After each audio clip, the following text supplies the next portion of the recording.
ওমানের royal Oman police ROP মানব পাচার এবং অনৈতিক কর্মকাণ্ডের বিরুদ্ধে তাদের কঠোর অবস্থান অব্যাহত রেখেছে।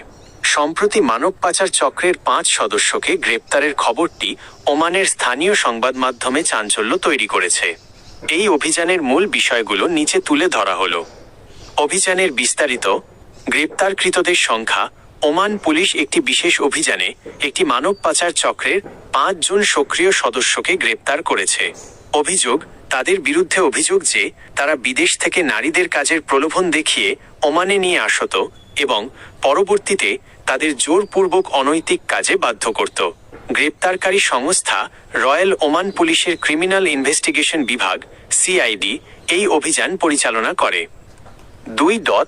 চক্রটির কাজের ধরন, মোডাস অপারান্ডি। পুলিশের তদন্তে বেরিয়ে এসেছে যে এই চক্রটি মূলত সামাজিক যোগাযোগ মাধ্যম এবং দালালদের মাধ্যমে ভুক্তভোগীদের সাথে যোগাযোগ করত।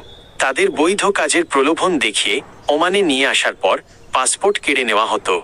শারীরিক ও মানসিক চাপের মাধ্যমে তাদের আটকে রেখে মানব পাচারের মতো জঘন্য অপরাধ সংগঠিত করা হতো।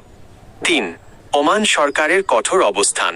ওমান সরকার মানব পাচার প্রতিরোধে 2024-2026 সালের জাতীয় পরিকল্পনা বাস্তবায়ন করছে।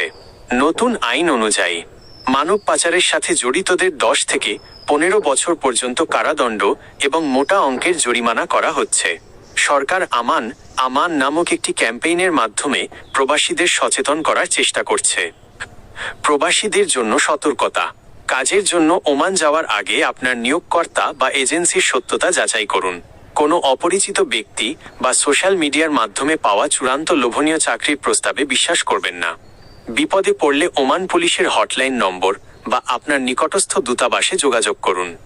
আপনি কি মানব পাচার রোধে ওমানের নির্দিষ্ট কোনো আইন বা সাহায্য পাওয়ার হটলাইন নম্বর সম্পর্কে জানতে চান?